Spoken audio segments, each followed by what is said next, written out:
नमस्कार। आप चित्रा जेटली आप विनी मिश्र। विंची ग्रुप यूट्यूब चैनल में आप सबका हार्दिक स्वागत है। आशा है आपको हमारी पिछली कहानी रंगप्पा की शादी मास्ती वेंकटेश जी द्वारा लिखित जरूर अच्छी लगी होगी। इस बार हम कर्नाटक से सीधा आपको बंगाल ले जा रहे हैं और बंगाल प्रांत से चिर परिचित नाम, जी हाँ, रविंद्रनाथ टैगोर। रविंद्रनाथ टैगोर कोई परिचय के मोहताज तो है नहीं।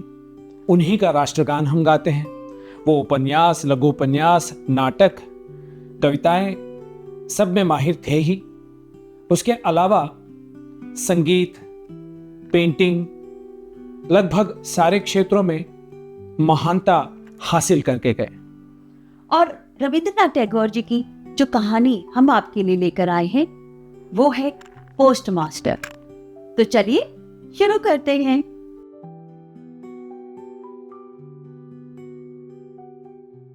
काम शुरू करते ही पहले पहल पोस्ट मास्टर को उलापुर गांव आना पड़ा। गांव बहुत साधारण था। गांव के पास ही एक नील कोठी थी, इसीलिए कोठी के स्वामी ने बहुत कोशिश करके ये नया पोस्ट ऑफिस खुलवाया था। हमारे पोस्ट मास्टर कोलकाता के थे। पानी से निकालकर सूखे में डाल देने से मछली की जो दशा होती है, वही दशा इस बड़े गांव में आकर इन पोस्ट मास्टर की हुई। एक अंधेरी 8 चाला में उनका ऑफिस था। पास ही काई से घिरा एक तालाब था जिसके चारों ओर जंगल था। कोठी में गुमाश्ते वगैरह जितने भी कर्मचारी थे, उन्हें अक्सर फुर्सत नहीं रहती थी। ना वे शिष्ट जनों से मिलने जुलने के योग्य ही थे। खास तौर से कलकत्ता के बाबू ठीक तरह से मिलना जुलना नहीं जानते। नई जगह में पहुंचकर वे या तो उद्धत हो जाते हैं या अप्रतिभ। इसलिए स्थानीय लोगों से उनका मेलजोल नहीं हो पाता। इधर काम भी ज्यादा नहीं था। कभी कभी एक आध कविता लिखने की कोशिश करते, उनमें इस प्रकार के भाव व्यक्त करते, दिन भर तरु पल्लवों का कंपन और आकाश के बादल देखते देखते जीवन बड़े सुख से कट जाता है। लेकिन अंतर्यामी जानते हैं कि यदि अलिफ लैला का कोई दैत्य आकर एक ही रात में तरु पल्लव समेत इन सारे पेड़ पौधों को काटकर पक्का रास्ता तैयार कर देता और पंक्तिबद्ध अट्टालिकाओं द्वारा बादलों की दृष्टि से ओझल कर देता, तो ये मृत प्राय भद्र वंशधर नवीन जीवन लाभ कर लेता। पोस्ट मास्टर को बहुत कम तनख्वाह मिलती थी। अपने हाथों बनाकर खाना पड़ता और गांव की एक मात्र पितृहीन अनाथ बालिका इनका कामकाज कर देती थी। उसको थोड़ा बहुत खाना मिल जाता। लड़की का नाम था रतन। उम्र 12-13। उसके विवाह की कोई विशेष संभावना नहीं दिखाई देती थी। शाम को जब गांव की गौशाला से कुंडलाकार धुआं उठता, झाड़ियों में झिंगूर बोलते, दूर के गांव में पियक्कड़ बाउलों का दल ढोल करताल बजाकर ऊंचे स्वर में गीत छेड़ देता। जब अंदर बरामदे में अकेले बैठे बैठे वृक्षों का कंपन देखकर कवि हृदय में ईर्ष्यत हथकंप होने लगता, तब कमरे के कोने में एक टिमटिमाता हुआ दिया जलाकर पोस्ट मास्टर आवाज लगाते, रतन। रतन दरवाजे पर बैठी इस आवाज की प्रतीक्षा करती रहती, लेकिन पहली आवाज पर ही अंदर ना आती।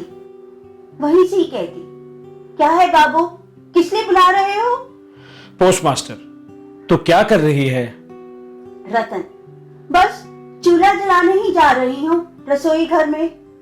पोस्ट मास्टर, तेरा रसोई का काम पीछे हो जाएगा, पहले हुक्का भर ला। थोड़ी देर में अपने गाल फुलाए चिलम में फूंक मारती मारती रतन भीतर आती।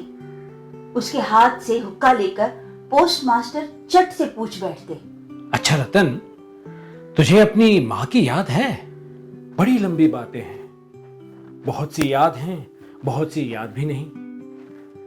माँ की अपेक्षा पिता उसको अधिक प्यार करते थे। पिता की उसे थोड़ी थोड़ी याद है। दिन भर मेहनत करके उसके पिता शाम को घर लौटते। भाग्य से उन्हीं में से 2-1 शामों की याद उसके मन में चित्र के समान अंकित है। उन्हीं की बात करते करते धीरे धीरे रतन पोस्टमास्टर के पास ही जमीन पर बैठ जाती है। उसे ध्यान आता उसका एक भाई था। बहुत दिन पहले बरसात में एक दिन तालाब के किनारे दोनों ने मिलकर पेड़ की टूटी हुई टहनी की बंसी बनाकर झूठ मूठ मछली पकड़ने का खेल खेला था। अनेक महत्वपूर्ण घटनाओं की अपेक्षा इसी बात की याद उसको अधिक आती। इस तरह बातें करते करते कभी कभी काफी रात हो जाती। तब आलस के मारे पोस्टमास्टर को खाना बनाने की इच्छा न होती। सवेरे की बासी तरकारी रहती और रतन झटपट चूल्हा जलाकर कुछ रोटियां सेक लेती। उन्हीं से दोनों के रात्रि भोजन का काम चल जाता।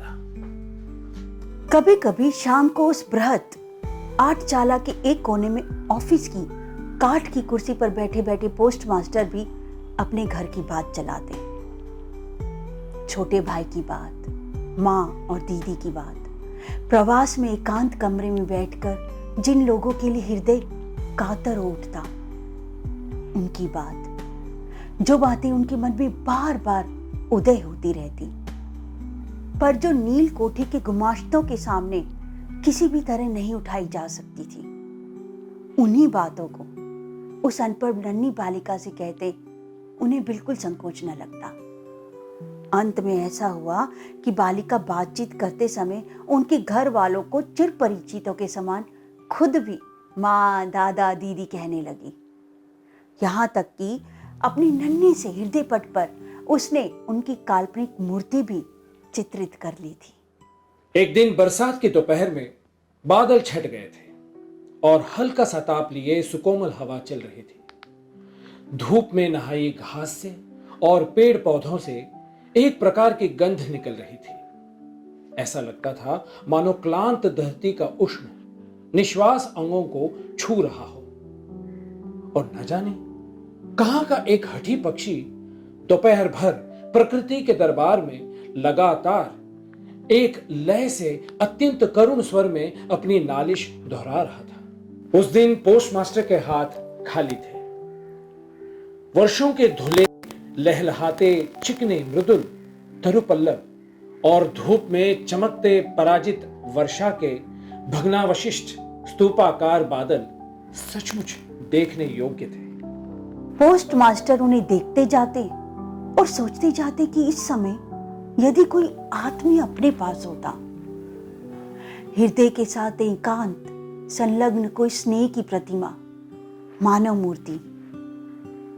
धीरे धीरे उन्हें ऐसा लगने लगा मानो वो पक्षी भी बार बार यही कह रहा हो, और मानो उस निर्जन में तरु छाया में डूबी दोपहर के पल्लव मरमर का भी कुछ ऐसा ही अर्थ हो। न तो कोई विश्वास कर सकता न जान पाता, लेकिन उस छोटे से गांव के सामान्य वेतन भोगी उस सब पोस्टमास्टर के मन में छुट्टी के लंबे दिनों में गंभीर सुनसान दोपहर में इसी प्रकार के भाव उदय होते रहते।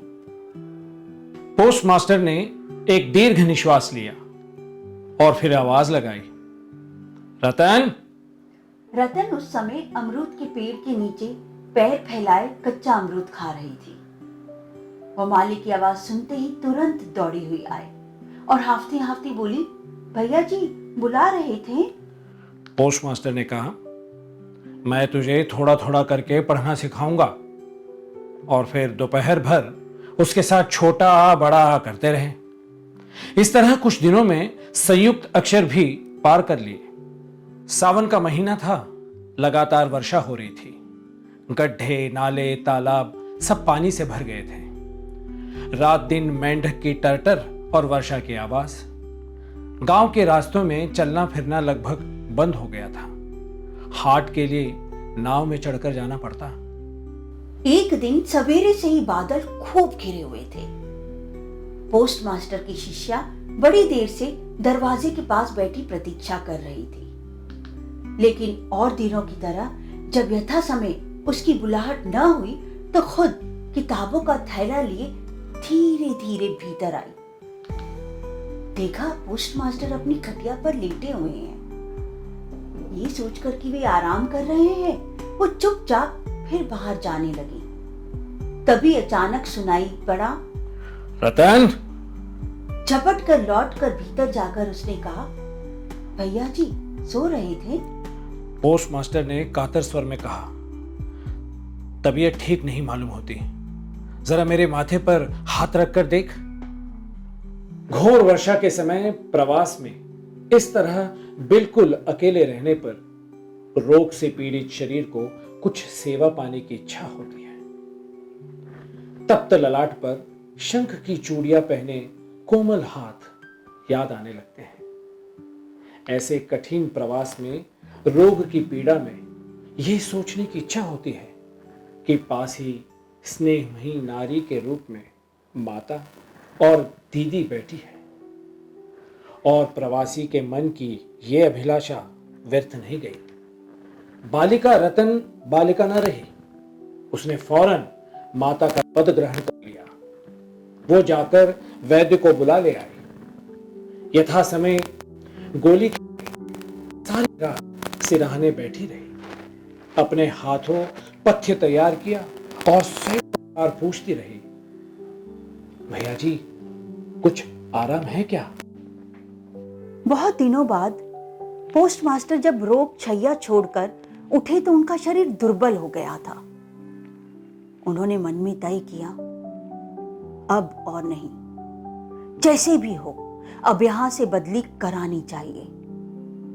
अपनी अस्वस्थता का उल्लेख करते हुए उन्होंने उसी समय अधिकारियों के पास बदली के लिए कलकत्ता दरखास्त भेज दी। रोगी की सेवा से छुट्टी पाकर रतन ने दरवाजे के बाहर फिर अपने स्थान पर अधिकार जमा लिया। लेकिन अब पहले की तरह उसकी बुलाहट नहीं होती थी।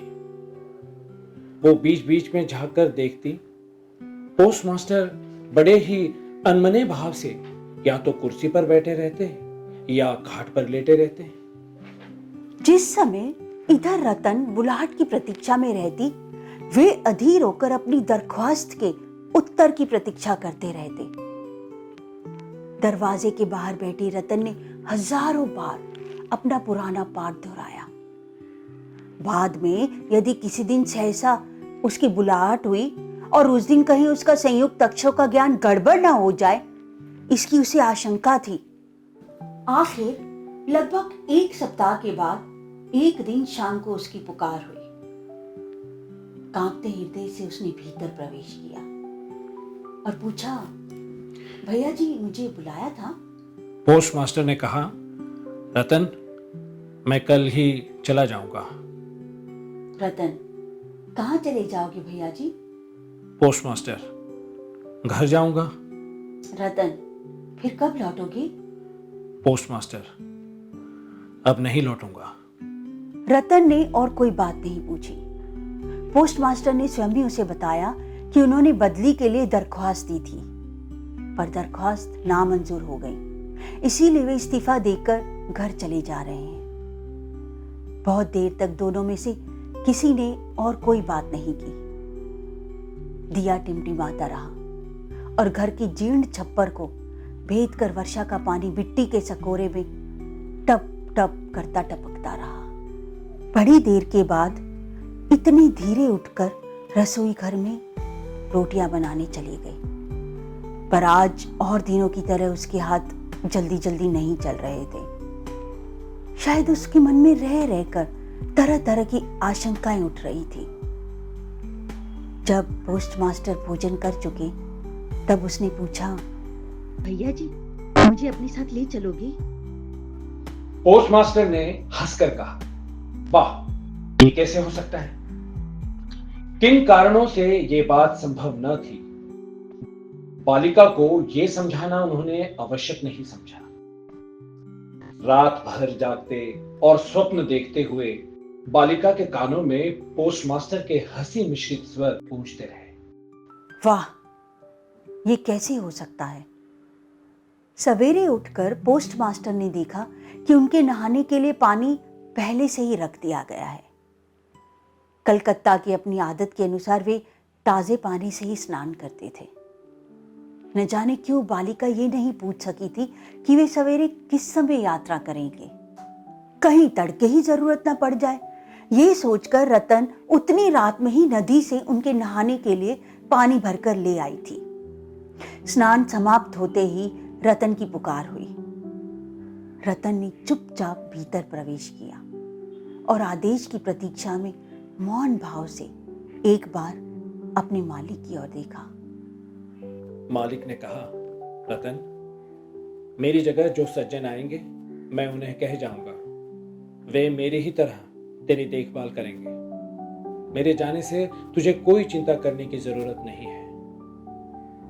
इसमें कोई संदेह नहीं कि ये बातें अत्यंत स्नेहपूर्ण और दयार्द हृदय से निकली थी, किंतु नारी के हृदय को कौन समझ सकता है।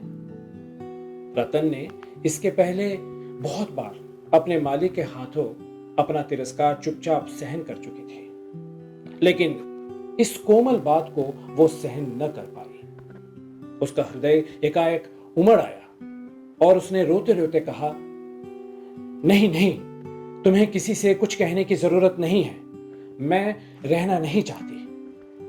पोस्टमास्टर ने रतन का ऐसा व्यवहार पहले कभी नहीं देखा था, इसीलिए वे अवाक रह गए। नया पोस्टमास्टर आया, उसको सारा चार्ज सौंप देने के बाद पुराने पोस्टमास्टर चलने को तैयार हुए। चलते चलते रतन को बुलाकर बोले, रतन, तुझे मैं कुछ न दे सका, आज जाते समय कुछ दिए जा रहा हूं, इससे कुछ दिन तेरा काम चल जाएगा। तनख्वाह में जो रुपए मिले थे उनमें से राह खर्च के लिए कुछ बचा लेने के बाद उन्होंने बाकी रुपए जेब से निकाले। ये देखकर रतन धूल में लौटकर उनके पैरों से लिपट कर बोली, भैया जी, मैं तुम्हारे पैरों पड़ती हूं, मेरे लिए किसी को कोई चिंता करने की जरूरत नहीं। और ये कहते कहते वो तुरंत वहां से भाग गई।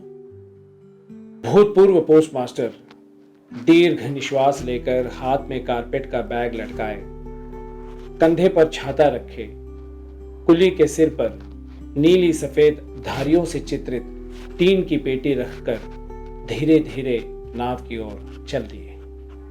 जब वे नौका पर सवार हो गए और नाव चल पड़ी, वर्षा से उमड़ी नदी धरती की छलछलाती अश्रुधारा के समान चारों ओर छलछल करने लगी। तब वे अपने हृदय में एक तीव्र व्यथा अनुभव करने लगे। एक साधारण ग्रामीण बालिका के करुण मुख का चित्र मानो विश्वव्यापी बृहत अव्यक्त मर्म व्यथा प्रकट करने लग गया। एक बार बड़े जोर से उनकी इच्छा हुई कि लौट जाएं और जगत की गोद से वंचित उस अनाथिनी को साथ ले आएं। लेकिन तब तक पाल में हवा भर गई थी। वर्षा का प्रवाह और भी तेज हो गया था। गांव को पार कर चुकने के बाद नदी किनारे का श्मशान दिखाई दे रहा था और नदी की धारा के साथ बढ़ते हुए पथिक के उदास हृदय में यह सत्य उदित हो रहा था, जीवन में न जाने कितना वियोग है, कितना मरण है, लौटने के क्या लाभ, संसार में कौन किसका है। लेकिन रतन के हृदय में किसी भी सत्य का उदय नहीं हुआ। वो उस पोस्ट ऑफिस के चारों ओर चुपचाप आंसू बहाती चक्कर काटती रही। शायद उसके मन में हल्की सी आशा जीवित थी कि हो सकता है भैया जी लौट आए। आशा के इसी बंधन से बंधी वो किसी भी तरह दूर नहीं जा पा रही थी। हाय रे बुद्धिहीन मानव हृदय, तेरी भ्रांति किसी भी तरह नहीं मिटती। युक्ति शास्त्र का तर्क बड़ी देर बाद मस्तिष्क में प्रवेश करता है। प्रबल से प्रबल प्रमाण पर भी अविश्वास करके मिथ्या आशा को अपनी दोनों बाहों से जकड़कर तू भरसक छाती से चिपकाए रहता है। अंत में एक दिन सारी नाड़ियां काटकर हृदय का सारा रक्त चूसकर वो निकल भागती है। तब होश आते ही मन किसी दूसरी भ्रांति के जाल में बंध जाने के लिए व्याकुल हो उठता है। तो ये थी कहानी रविंद्रनाथ टैगोर जी द्वारा लिखित पोस्टमास्टर। आशा है ये कहानी आपको पसंद आएगी। आओ कहानी के साथ साथ हम एक और सेगमेंट चला रहे हैं, जिंदगी के टंटे। आशा है वो भी आपको अच्छा लग रहा होगा। आप उसे शेयर करें, लाइक करें, आओ कहानी प्रमोट करें, सपोर्ट करें। We need your support. Yes we do. जल्दी एक और कहानी के साथ आपके सामने आएंगे। तब तक के लिए नमस्कार।